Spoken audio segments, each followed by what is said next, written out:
Greetings. My name is John Savers. I am the candidate pro tempore of the People's Party. This is a party which is forming and is not, at this point in time, a peer of the Democrat or Republican parties or any other party. However, it is a good idea to have a party that serves the great mass of the people rather than to the wealthiest group. And we know that the Democrat, Republican, Socialist International is basically a globalist, wealthy to rich, incredibly rich people's mechanism, including corporations as well. And they are the parties certain of the present money creation system, which is debt-based, interest-based. And in an interest-based system, such as run by the Federal Reserve System, there's never enough money in the political economy to pay all the debts. It's always short by the interest on the last infusion. This does not have to be, and what I would like to see the People's Party do is go back to Abraham Lincoln's use of full legal tender money issued by the Department of the Treasury and the Bureau of the Mint to pay for national needs and for the general welfare. This is not a proposal to do away entirely with the Federal Reserve System, which would be there for people such as rich banks, international corporations, and so forth. But the currency produced by the Federal Reserve System would not be lawful money to pay taxes. Only the legal tender issued by the federal government, by the United States of America, would be lawful money to pay taxes in this country. I would like to see this country become focused on its nationhood. We hear from experts on behalf of the rich and major media pundits proclaim with certainty about the state of our interconnectivity with the world. And that's because the people who own them wish to have a global government. And they would like people to think it is a certainty. However, anything which was made by man can be undone by man, and this is something that should be undone.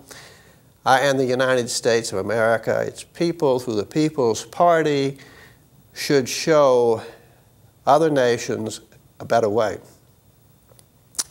And legal tender currency is that way. Now, in our present situation, there are insufficient jobs, insufficient currency in the political economy, a massive debt, and so forth. If a president were to direct the Treasury to print money, and Congress, of course, would have to either, one, go along with this program, or two, there would have to be a period of martial law where Congress could be put aside as basically the tool of rich people, and the debt money system put them aside for the time being so the country can be made right and whole.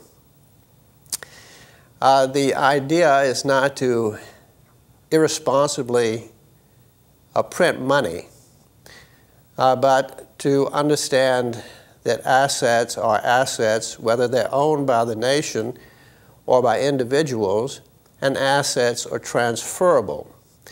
So that for a period of time, it would be possible, for instance, for the federal government to establish national banks in all the major urban areas, which would offer secure, 100% secure sites for citizens to deposit their money. These would be checking accounts only. No interest would be paid. If somebody wanted to have interest on their money, they would, of course, go to one of the Federal Reserve member banks, but they should bear in mind that any money made on interest would not be usable, would not be valid money for paying taxes. Along with the checking account in the nation's banks, in all the states and all the major urban areas, debit cards would also be provided to make easy access, and ATMs would be established everywhere, so that you have a secure national system. This is not really so odd when you think that we have Social Security and Medicare and other national efforts at helping the people. Now, in regard to housing, it seems perfectly reasonable to me for the nation's banks to be ready to buy a house for a citizen. The purchase would be dependent upon the income generated by that person, and they would subsequently go to the bank and say, I can afford such and such a price of house.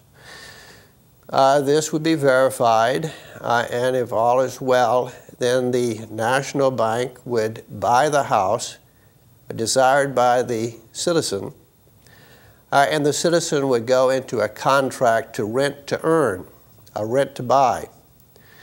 The asset, therefore, over time would be transferred from the national government, the national bank, to the citizen. And in this way, the citizen would become the owner of a valuable asset.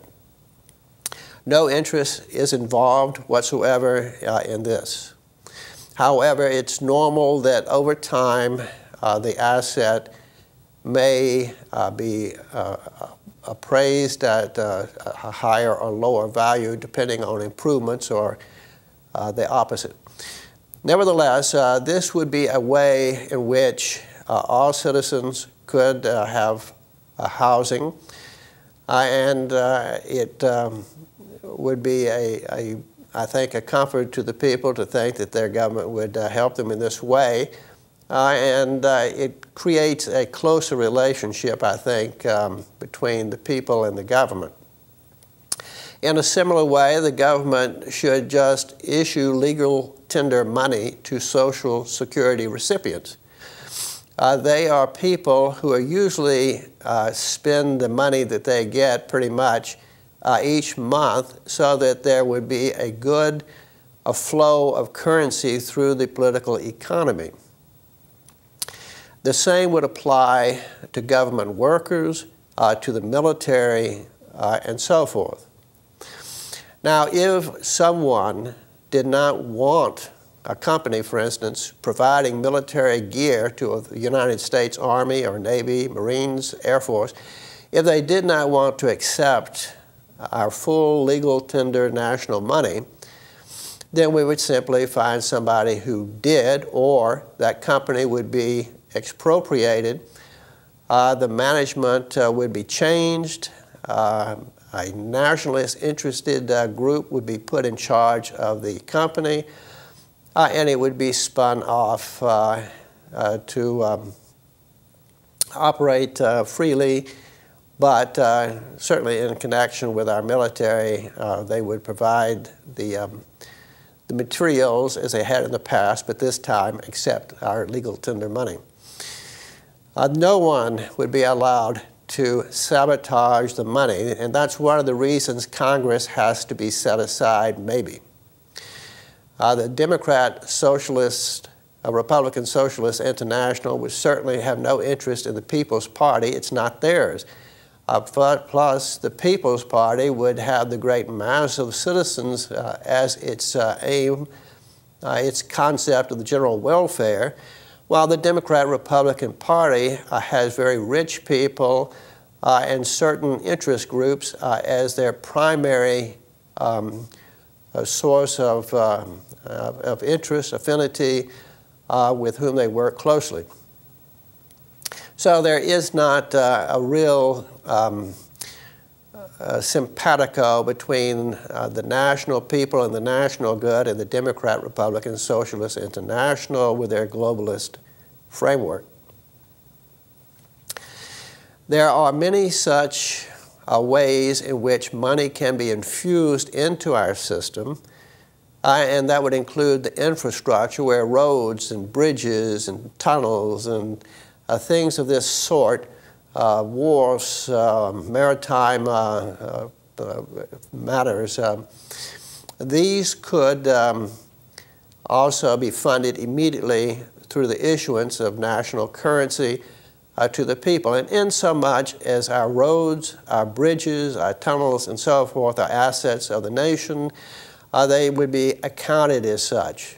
So that in the books of the United States of America, these things would be accounted for as assets, which could theoretically be sold, but as that would be unwise, according to our past experience, they would probably be held as assets. But as long as there is a reasonable asset for the currency issued, there should be no thought of printing of currency without rhyme or reason. Have very good reasons. Now, this would put vast numbers, millions and millions of people to work, and this would also buck up the system, the small businesses and so forth, who depend usually on the mass of people to generate money for themselves, and it would be a great boon to small businesses.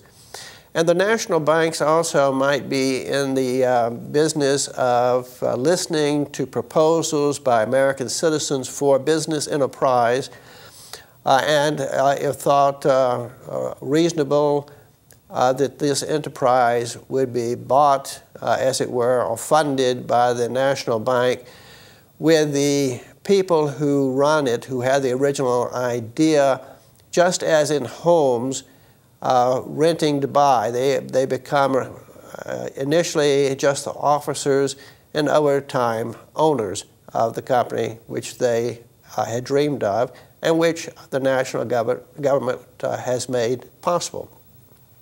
Thus you get a harmonious and happy mix of government doing what it is supposed to do, fairly regulate, keeping an even keel, as it were, and free enterprise, allowing people to go ahead and pursue their dreams and to make it realistic by making the money not money that comes from a hedge fund or for some sort of a rich person's club, but from the People's Party, from the nation, for the people, and everyone who has a dream can have a chance at having that funded if it's reasonable and businesslike. Of course, a foolish idea would not be funded by the national bank any more than in the past by the interest-demanding banks.